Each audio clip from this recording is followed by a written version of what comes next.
development rights and the people that have had a very poor offer and have actually lost everything. Like, it really unsettles me. Well, I mean, I can just vote against it, but I haven't got a seconder, so if Bill, the question is should we defer this resolution until the 2 weeks' time, and then we can have some. Okay, so we'll defer the resolution, but we've got a mover and a seconder. We'll deal with that in 2 weeks' time. All right. That's fine.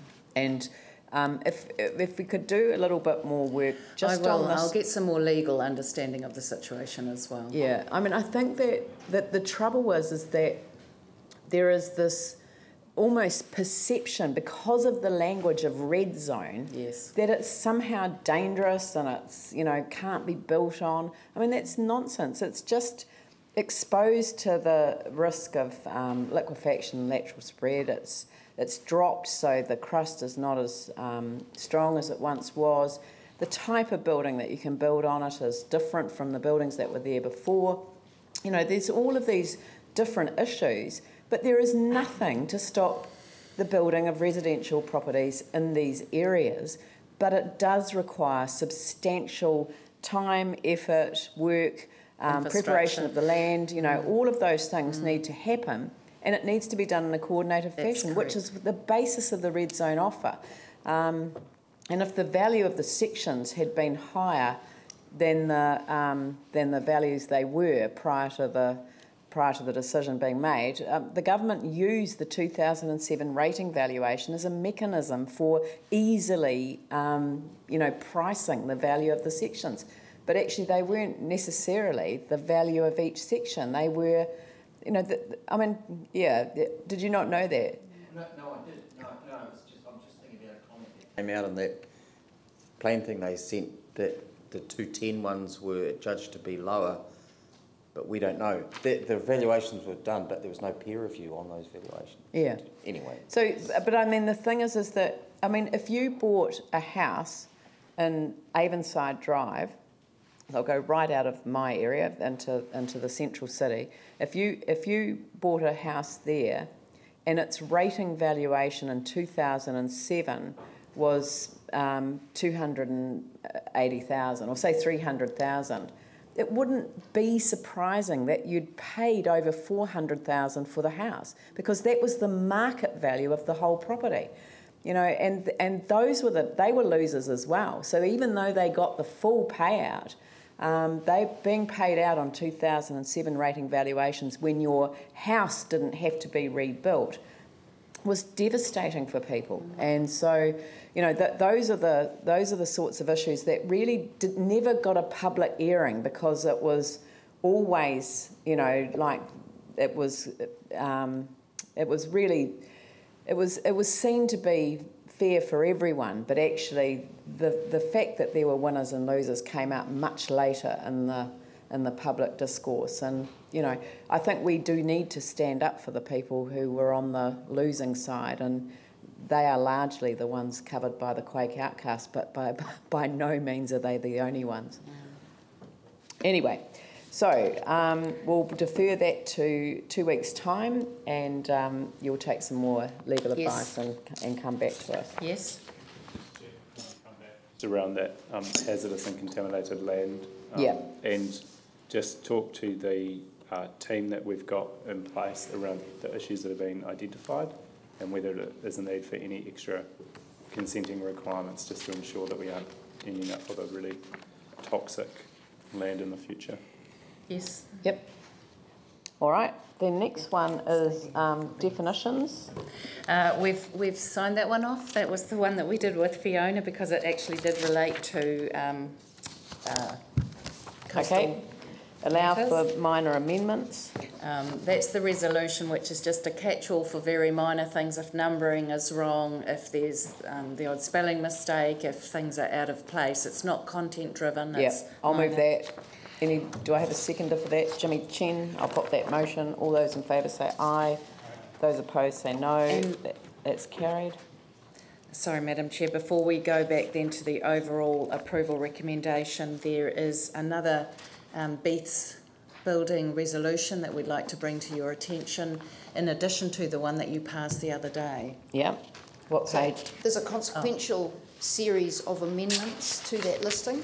I'll just say which page it's on in here. It's on the Oh, yeah. 1, 2, 3, 4. So that the heritage grouping of the former Beath's 6, department yeah. store be amended from high significance group 1 to significant group 2 to reflect the heritage significance of the limited listing, i.e. parts of the facade, and that aerial heritage map number 687 be amended to show only the Cashel and Colombo Street facades and veranda as the listed heritage item and to remove the identified setting, and that the schedule be amended to change the description of former Beath's department store Cashel and Colombo Street facades and remove setting from the description and remove the heritage setting number. So I'll move that, and somebody will second it. I know Yanni's going to oppose it, so I can list that already. Phil Clearwater seconded. So yeah, no, that's fine. It's fine. It's just Vicky will be fine. It's more clarity. Yeah. So I'll put that motion. All those in favour say aye. Those opposed say no. And record Yanni Johansson opposed. Right. So now we go through the individual chapters, because we said we'd just go through them chapter by chapter. We've already done the Central City one first thing this morning. So have you got the list of the chapters? Or are they just in this? Yes, no, the list of the chapters, I can tell you, is the Central City. We've done that. Natural Hazards Stage 3, which you've done. Natural hazards. Yep. The Flatland Recovery Zone, which you're taking out. Can I just ask about one part of the natural hazards? Yes, you have. We signed all that off entirely. Well, you've been through it. We went through it, okay. Yes, and you did. You went through it on Friday with specific recommendations. I just haven't seen the changes, I think.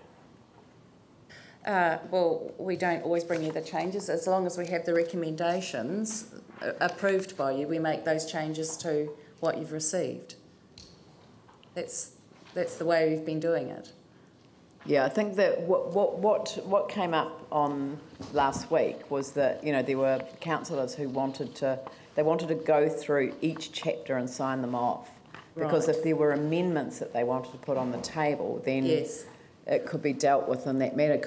Well, you have the chapters, the amendments. Elizabeth, have you got them from the previous days? No. If councillors had their own amendments that they wanted to bring to the table, that was what today was about. That I understand. So what's the order? Natural hazards, flatland recovery, Cranford Basin,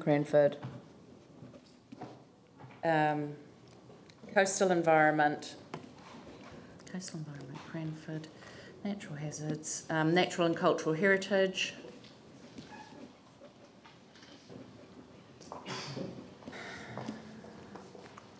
And definitions.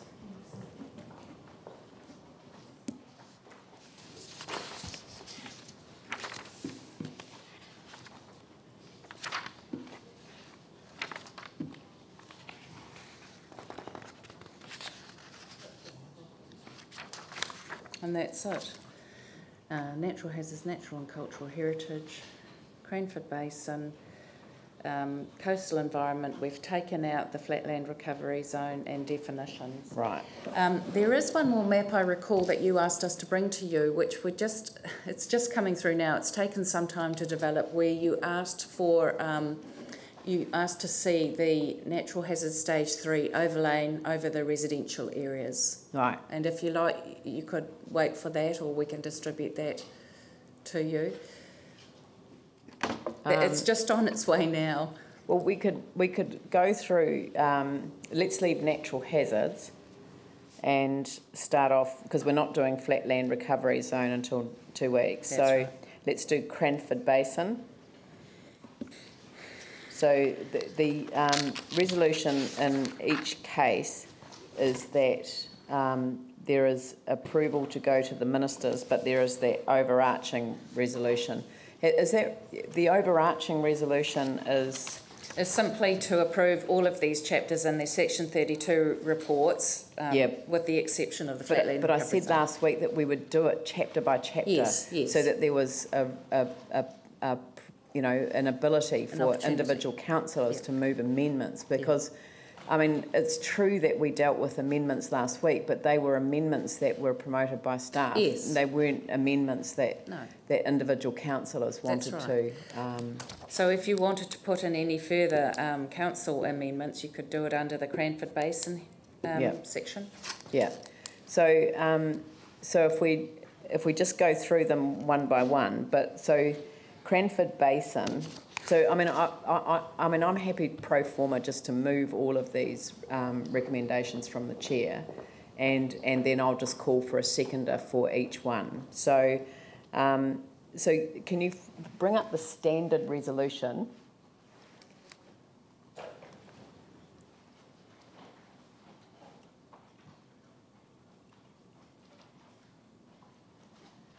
Right. So that the stage 3 chapter.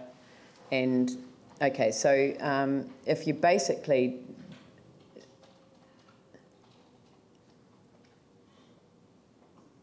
hang on, why is that move seconded there? Because you did that for Cranford, no. No, but what's Central City, the original one was for this morning. Okay, so that was just for the Central City? Yes. Yeah. No. Well...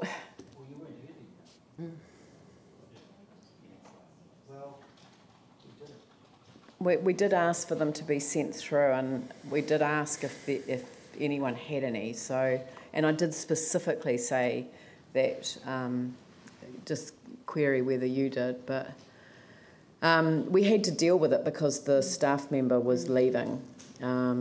So that's too late for that.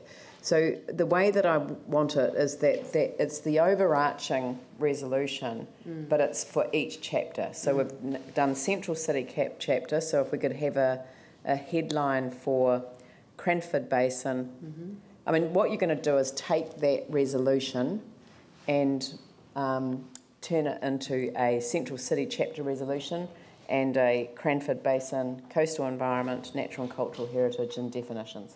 Right. And then there is also, just to bring to your attention again, you'll recall that there were some minor amendments made to stage 2 chapters like rural, subdivision development, public open space, about matters that were referred to from the natural and cultural heritage chapter. All they were was where there was a rule that linked to those chapters included back into those stage 2 chapters. What do we need to resolve in that regard?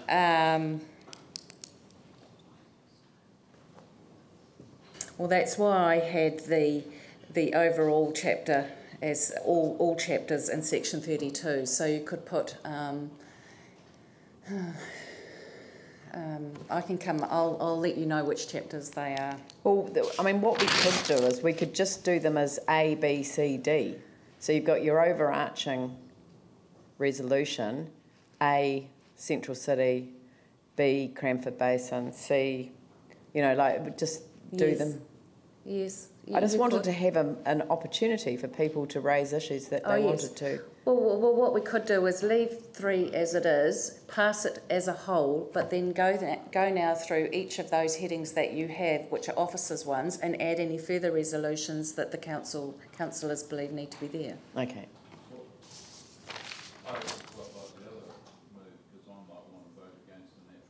Yes, I know. So okay. it's one of the reasons why I wanted them separated. Okay. So can we do it this way, or is yes, you can, and I'll just put together the list for the ones that have and put natural hazards at the bottom because we're waiting for maps to come. Yep. All right. And it's not A's not Cranford Basin. Oh, sorry. Can you just add in the Central City? And that's already done. So just move that. Yep. Sorry. All right, and I'll pro forma move all of them.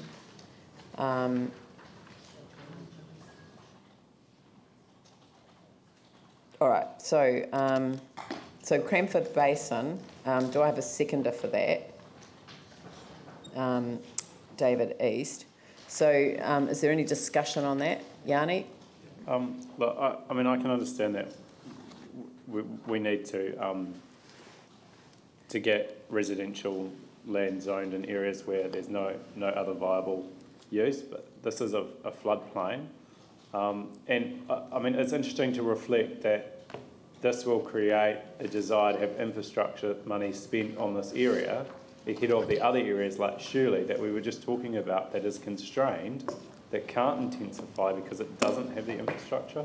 So, you know, I'll support this going in for notification, but I do think we need to think strategically about the idea of freeing up all this land on the periphery or on the green fields that requires expensive infrastructure when we've got existing areas that we want to intensify that we've got not sufficient infrastructure, which is currently zoned for residential. And I think, you know, I am concerned that without any clear prioritisation process about where the infrastructure goes, we just continually spread out in terms of the city at a very unsustainable and unaffordable way. So, but I'm happy to support this going for notification. I think through whatever evidence or information we get back through our long-term plan, I think we need to really have a good understanding about what infrastructure commitments we're making for the growth versus the intensification, because I still feel that we are sending mixed signals through this planning process.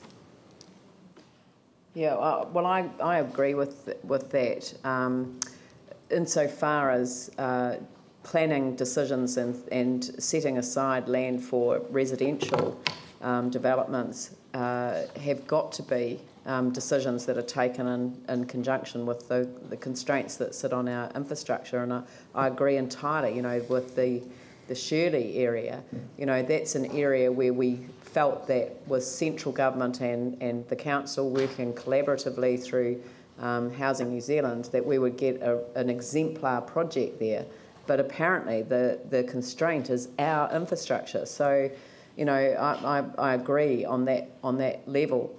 But what I disagree with is the fact that, I mean, I know that this is collectively known as the Cranford Basin, but it sits on a rise, and I thought renaming the subdivision Cranford Rise when it finally comes about might be a good idea, because it does sit above the basin, but Cranford Basin cannot be developed. It's there specifically for a very important purpose, and that is to protect the wider catchment as against some of the flood risk. So, and this is much closer into town, and as we've heard, the capacity can actually be an existing pipe expanded, and as we've heard, in some respects, that capacity is only marginal compared to the huge network that it does service. So I'm in favour of this. I do think that the Minister will take into account the way that the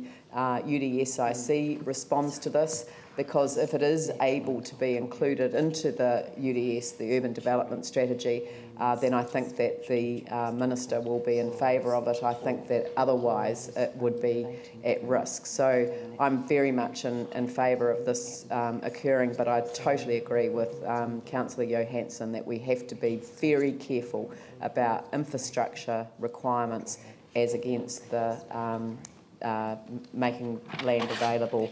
But I'd rather that this was, I mean, I think when our plan was first written, this was probably seen as a rural part of the central city. It was, and it was always considered to be... but we're having a debate now, so it's probably not appropriate that... yeah. And so, but no, I'm sorry, we're debating a chapter, so it's not appropriate that people interrupt. So, what I was saying is that we've got to be very careful about making sure and having this in our city plan as available for residential development makes a lot more sense than some of the outer reaches of our boundary would. So, Pauline. I agree with both you and Yanni. I think proceeding with caution. The saving grace is, of course, that the basin will become a detention pond, if you like, and it will help the whole system. But don't forget that in 1989 we had to put in pump station 219 to actually appease the Flockton, and then we come to 2014 and we have to upgrade the pumps again to cope with the water. So my worry is that we're having these increasing events and that the capacity will once again be challenged.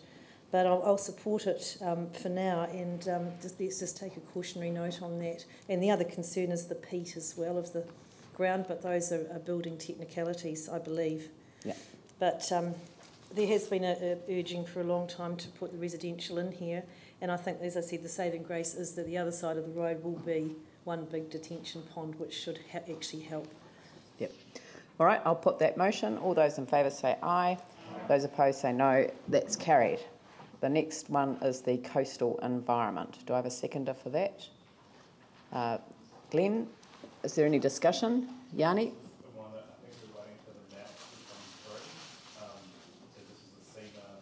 Oh, no, well, no, I thought that was the natural hazards chapter, so we'll put this one to one side and move on to natural and cultural heritage. Yep. Well, sorry, we're up to the point of kind of debating or moving amendments. So, have you got a question on coastal environment? It was really it was really around, and I've discussed it with Helen. This is just a question on coastal environment. Yeah, the protection of where the protection of the dunes fits in, and having that as part of the plan, Helen, and whether does that. I think you said that it was already really included in the plan in terms of the importance. I'll just invite Helen up here to speak to that.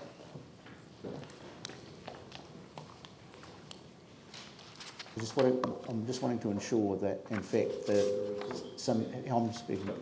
I'm giving that there's some priority in the objectives in the plan for the dunes to be included as a protection factor. Yeah, we'll just locate the coastal chapter and that objective for you.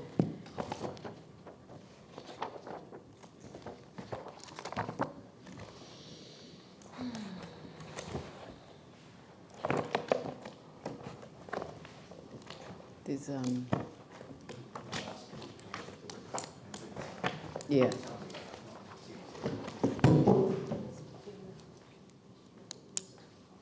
So the question is the dune system protected? No? Is the dune system included as sort of part of the chapter's objectives as a protection of the coastal environment?